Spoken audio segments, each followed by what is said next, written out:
Hello friends, welcome to your YouTube channel job trusters academy.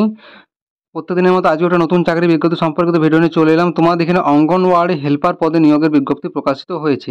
এখানে তোমাদের বিভিন্ন জেলাতে কিন্তু নিয়োগ করা হবে এবং তোমাদের এখানে পদ হলো হেল্পার। তোমাদের হেল্পার ছাড়াও কিন্তু তোমাদের আইসিডিএস যে অঙ্গনওয়াড়ি যে টিচার, সেখানে কিন্তু তোমাদের নিয়োগ করা হচ্ছে।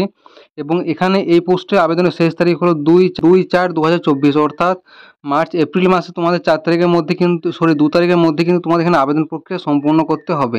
অর্থাৎ তোমাদের আবেদনের শেষ তারিখ হলো 2/4/2024 এবং তোমাদের বয়স থাকতে হবে 18 থেকে 35 বছরের মধ্যে। 18 থেকে 35 মধ্যে বয়স থাকলে কিন্তু তোমরা এখানে আবেদন করতে পারছো। আমি এই ভিডিওতে বিজ্ঞপ্তি সম্পর্কিত বিস্তারিত তথ্য আলোচনা করেছি, ডিটেলসে আলোচনা করেছি। তাই প্রপার ইনফরমেশন পাওয়ার জন্য, সম্পূর্ণ ইনফরমেশন পাওয়ার জন্য ভিডিওটা অবশ্যই স্কিপ না করে শেষ পর্যন্ত দেখতে থাকো। এবং যদি চ্যানেলটিতে নতুন হয়ে থাকো তাহলে প্লিজ একটা সাবস্ক্রাইব করে দিও এরকম সরকারি ও বেসরকারি চাকরির আপডেট পাওয়ার জন্য। তো আমরা এরপর সরাসরি অফিসিয়াল নোটিশের মধ্যে যাব এবং সেখান থেকে আমরা সমস্ত কিছু ডিটেলসে আলোচনা করব। তোমরা অন স্ক্রিন দেখতে পাচ্ছ তোমাদের অফিসিয়াল নোটিশ। এখানে প্রথমে দেখিয়ে দিচ্ছি তোমাদের আবেদনের শেষ তারিখ। এখানে দেওয়া আছে, ওয়েবসাইট দেওয়া আছে এবং আবেদন করার শুরুর তারিখ হলো 2/3/2024 বেলা 11টা থেকে। তোমাদের আবেদন অলরেডি 2 তারিখ থেকে শুরু হয়ে গেছে মার্চ মাসের। এবং তোমাদের আবেদনের শেষ তারিখ হলো 2/4/2024, অর্থাৎ মার্চ মাসের 2 তারিখের মধ্যে কিন্তু তোমাদেরকে আবেদন করতে হবে এই পোস্টের জন্য। পরবর্তীতে তোমরা দেখে দেবো কিছু আবশ্যিক শর্তাবলী। যেমন এখানে দেওয়া আছে, প্রথমে দেওয়া আছে যে প্রার্থীকে অবশ্যই ভারতের নাগরিক এবং মহিলা হতে হবে। অবশ্যই ভারতের নাগরিক এবং মহিলা হতে হবে এই পোস্টের জন্য। এবং তোমাদের দ্বিতীয়ত অর্থাৎ নম্বর ক্ষয়ে দেওয়া আছে যে ন্যূনতম শিক্ষাগত যোগ্যতা, অর্থাৎ তোমাদের এডুকেশনাল কোয়ালিফিকেশন থাকতে হবে। দেওয়া আছে স্পষ্ট এখানে, আবেদনের তারিখকে ভিত্তি করে অঙ্গনওয়াড়ি সহায়িকা পদের ক্ষেত্রে প্রার্থীকে যে কোনো স্বীকৃত বোর্ড থেকে, অর্থাৎ কোনো একটা রিকগনাইজড বোর্ড থেকে তোমাদের উচ্চ মাধ্যমিক বা তার সমতুল্য পরীক্ষায় পাস হতে হবে। এবং সাধারণ তপশিলি জাতি, তপশিলি উপজাতি, অন্যান্য অনগ্রসর শ্রেণী যারা ওবিসি এ বা ওবিসি বি এর মধ্যে পড়ছে, বা প্রতিবন্ধী, আর্থিকভাবে অনগ্রসর শ্রেণী ইত্যাদি সকলের ক্ষেত্রেই প্রযোজ্য। অর্থাৎ সকলকে কিন্তু তোমাদের এইচএস পাস থাকতে হবে এই পোস্টের জন্য। এবং একদম শেষে দেওয়া আছে উচ্চতর শিক্ষাগত যোগ্যতা সম্পন্ন প্রার্থীদের ক্ষেত্রে কোনো অন্তরায় হবে না। অর্থাৎ তোমাদের শুধুমাত্র কিন্তু এখানে এইচএস পাস, এই এইচএস এর নাম্বারের ভিত্তিতে কিন্তু তোমাদের এখানে নিয়োগ করা হবে। যদি তোমাদের একটা রিটেন টেস্ট দিতে হবে। এখানে নম্বর গয়ে দেওয়া আছে বয়স। তোমাদের এখানে বয়স লাগছে 1/1/2024 তারিখ অনুযায়ী তোমাদের ন্যূনতম বয়স লাগছে 18 বছর। এবং তোমাদের উচ্চতম বয়স, অর্থাৎ সবথেকে বেশি বয়স লাগছে 35 বছরের বেশি বয়স হওয়া চলবে না। অর্থাৎ তোমাদের বয়স লাগছে 18 থেকে তোমাদের 35 বছরের মধ্যে বয়স কিন্তু থাকতে হবে এই পোস্টে আবেদন করার জন্য। এবং তোমাদের এখানে দেওয়া আছে যে যারা অন্যান্য অনগ্রসর শ্রেণীর মধ্যে পড়ছে, বা প্রতিবন্ধী, বা যে আর্থিকভাবে অনগ্রসর শ্রেণী, তপশিলি উপজাতি বা তপশিলি জাতি, সমস্ত জাতির ক্ষেত্রে কিন্তু তোমাদের এই বয়সই প্রযোজ্য হবে। এবং তোমাদের এখানে দেওয়া আছে যে মাধ্যমিক বা স্বীকৃতি সমতুল্য পরীক্ষার রেজিস্ট্রেশন বা অ্যাডমিট কার্ড, বা স্বীকৃত বোর্ড কর্তৃক প্রদত্ত 10ম শ্রেণী পাস সার্টিফিকেট, অর্থাৎ তোমাদের মাধ্যমিকের অ্যাডমিট কার্ড, বা তোমাদের মাধ্যমিকের রেজিস্ট্রেশন সার্টিফিকেট, বা তোমাদের যে মাধ্যমিকের যে পাস সার্টিফিকেট থাকে, সেই পাস সার্টিফিকেটের বয়সই কিন্তু তোমাদের এক্ষেত্রে সঠিক বয়সের প্রমাণ হিসেবে বিবেচিত হবে। অর্থাৎ তোমাদের বয়সটা কিন্তু তোমাদের ডেট অফ বার্থ বা অন্যান্য সার্টিফিকেট দেখে বা আধার কার্ড দেখে কিন্তু বিবেচনা করা হবে না। তোমাদের শুধুমাত্র মাধ্যমিকের যে রেজিস্ট্রেশন সার্টিফিকেট, বা মাধ্যমিকের অ্যাডমিট কার্ড, বা মাধ্যমিকে তোমাদের বোর্ড থেকে দেওয়া যে 10ম শ্রেণীর পাস সার্টিফিকেট, সেই সার্টিফিকেটে যে তোমাদের বয়স দেওয়া থাকবে, সেই বয়সের ভিত্তিতেই কিন্তু তোমাদের বয়সের প্রমাণ এখানে নির্ধারিত করা হবে। অন্য কোনোরূপ প্রমাণ এক্ষেত্রে গ্রাহ্য হবে না। অর্থাৎ অন্য কোনো প্রমাণ কিন্তু এখানে গ্রহণযোগ্য হবে না।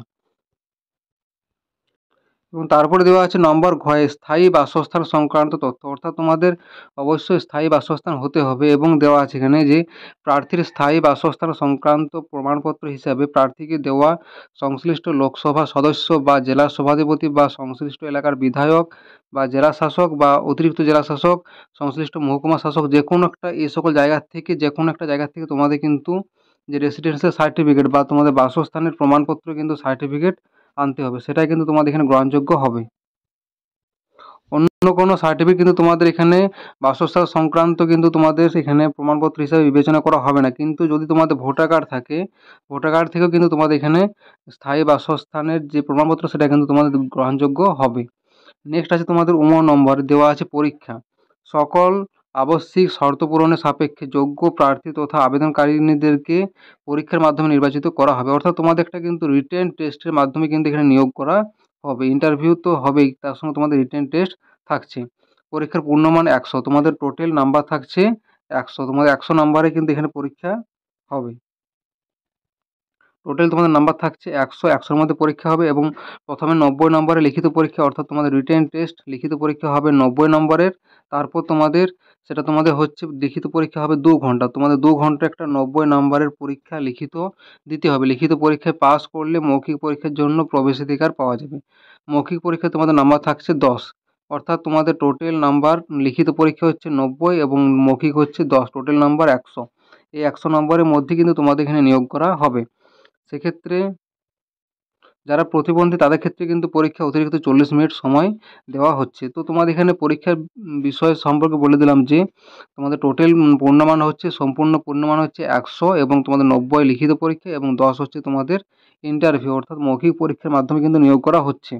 এবং তোমাদের এখানে দেওয়া আছে যে লিখিত পরীক্ষার পাঠ্যক্রম নিম্নরূপ, অর্থাৎ তোমাদের যে সিলেবাস সেটা কিন্তু এখানে তোমাদের দেওয়া আছে যে লিখিত পরীক্ষার পাঠ্যক্রম নিম্নরূপ। এই পরীক্ষা বা এই সিলেবাসকে কিন্তু তোমাদের এখানে নিয়োগ করা হবে বা তোমাদের পরীক্ষাটা নেওয়া হবে। 1 নম্বরে দেওয়া আছে স্থানীয় ভাষায় 150 শব্দের মধ্যে একটি রচনা লিখন। অষ্টম শ্রেণীর মানের, অর্থাৎ তোমাদের অষ্টম শ্রেণীর লেভেলের একটা কিন্তু তোমাদের রচনা লিখতে হবে 150টা ওয়ার্ডের মধ্যে। পাটিগণিত থাকছে তোমাদের অষ্টম শ্রেণীর মানের 20 নম্বর এখান থেকে। আর তোমাদের প্রথমে রচনাতে থাকছে 15 নম্বর এবং পাটিগণিত অর্থাৎ তোমাদের গণিত থেকে থাকছে 20 নম্বর। অষ্টম শ্রেণীর মানের তোমাদের অঙ্ক প্রশ্ন থাকবে। এবং 3 নম্বরে রয়েছে পুষ্টি, জনস্বাস্থ্য, নারীর সামাজিক অবস্থান বিষয়ক প্রশ্ন। এখান থেকে তোমাদের টোটাল নাম্বার থাকছে 15 এবং তোমাদের ইংরেজি ভাষায় সরল ও প্রাথমিক জ্ঞান, সরল অনুবাদ, অষ্টম নবম শ্রেণীর মানের। এখান থেকে তোমাদের টোটাল মার্কস থাকছে 20 এবং তোমাদের সাধারণ জ্ঞানের প্রশ্ন এখান থেকে তোমাদের টোটাল মার্কস থাকছে 20, অর্থাৎ তোমাদের টোটাল নাম্বার হচ্ছে এখানে 90। 90 এর তোমাদের রিটেন পরীক্ষা কিন্তু দিতে হবে এই পোস্টের জন্য। এবং তোমাদের এখানে দেওয়া আছে যে ইংরেজি ব্যতীত বাকি সকল প্রশ্ন স্থানীয় ভাষায় হবে। রচনা লিখন স্থানীয় ভাষায় লিখতে হবে। রচনা লিখন ব্যতীত বাকি সকল প্রশ্ন হবে মাল্টিপল চয়েস ধরনের, অর্থাৎ তোমাদের এমসিকিউ হবে। তোমাদের কেবলমাত্র যে রচনা সেটা কিন্তু তোমাদের নিজের ভাষায় লিখতে হবে।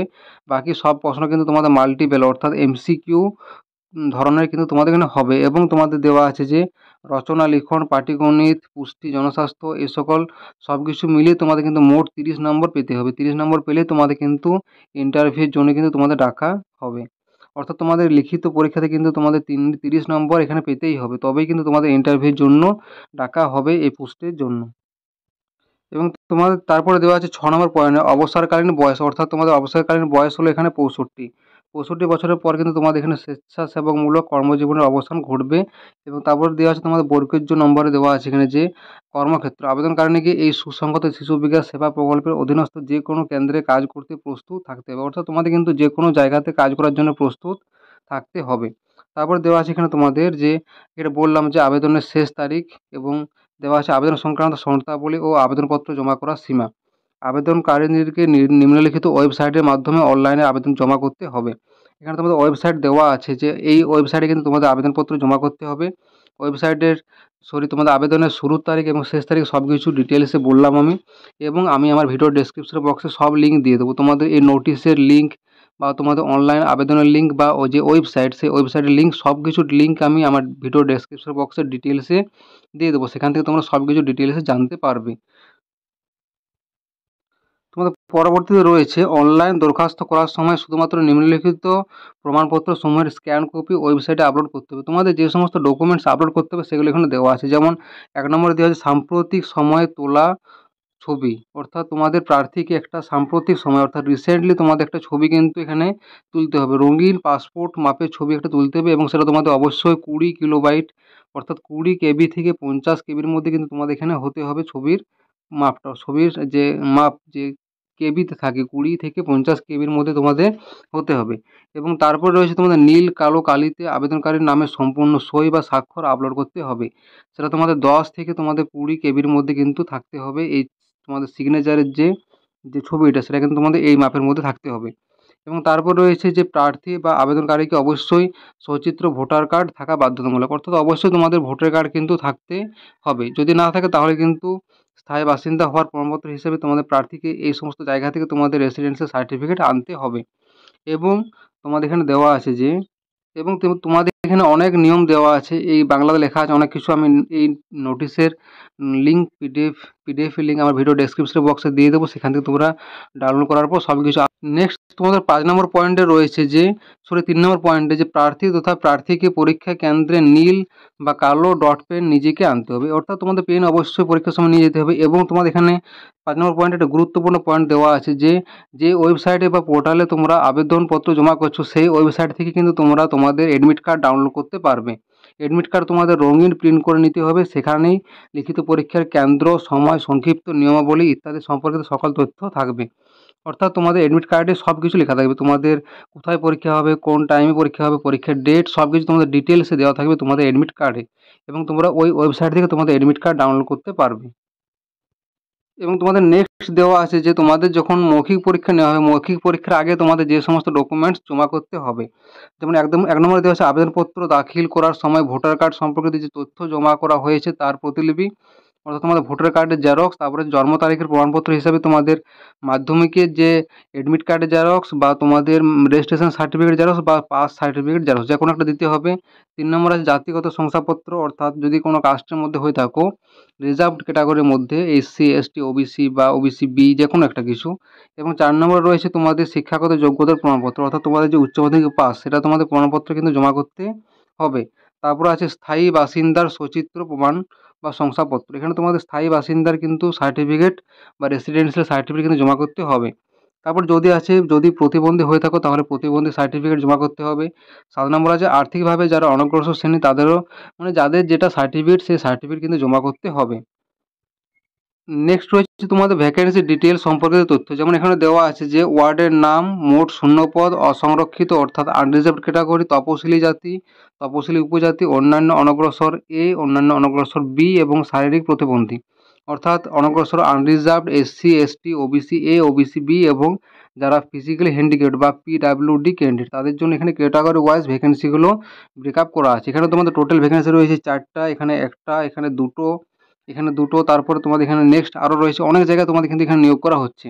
এখানে 1টা, 2টো, তারপর আরও রয়েছে তোমাদের 2টো, মোট এখানে 1টা, মোট 3টা, 2টো, এভাবে তোমাদের এখানে কি অনেক পোস্টে কিন্তু নিয়োগ করা হচ্ছে, অনেক জায়গাতে তোমাদের এখানে নিয়োগ করা হচ্ছে। এবং তোমাদের সমস্ত ভ্যাকেন্সি কিন্তু ক্যাটাগরি ওয়াইজ কিন্তু ব্রেকআপ করা আছে। এবং এখানে জানিয়ে রেখেছি তোমাদের নোটিশটা প্রকাশিত হয়েছে, এখানে ডিটেলসে লেখা আছে যে, এত দ্বারা জানানো যাচ্ছে যে টিটাগড় সুসংহত শিশু বিকাশ সেবা প্রকল্পে অঙ্গনওয়াড়ি সহায়িকা পদে নিযুক্তির জন্য কেবলমাত্র টিটাগড় সুসংহত শিশু শিক্ষা সেবা প্রকল্প এলাকায়, অর্থাৎ টিটাগড় পৌরসভার অন্তর্ভুক্ত নিম্নলিখিত ওয়ার্ডের স্থায়ী বাসিন্দা হতে হবে, তাহলে কিন্তু তোমরা এই পোস্টের জন্য আবেদন করতে পারবে। এবং তোমাদের এখানে বেতন থাকছে 2250 টাকা ও অতিরিক্ত সাম্মানিক ভাতার পরিমাণ থাকছে 4050 টাকা। এবং প্রার্থীকে অবশ্যই ভারতীয় নাগরিক হতে হবে এই পোস্টের জন্য। তো এই হলো তোমাদের ভ্যাকেন্সি ডিটেলস, এখানে সম্পূর্ণ ডিটেলস দেওয়া আছে, এত বলা সম্ভব নয়। তোমরা পিডিএফটা ডাউনলোড করার পর ডিটেলসে দেখে নিও। এবং যদি ভিডিওটি ভালো লাগে তাহলে অবশ্যই লাইক ও শেয়ার করে দিও, এবং যদি চ্যানেলটিতে নতুন হয়ে থাকো তাহলে প্লিজ একটা সাবস্ক্রাইব করে দিও, এরকম আরও অন্যান্য সরকারি বেসরকারি চাকরির আপডেট পাওয়ার জন্য। Thank you.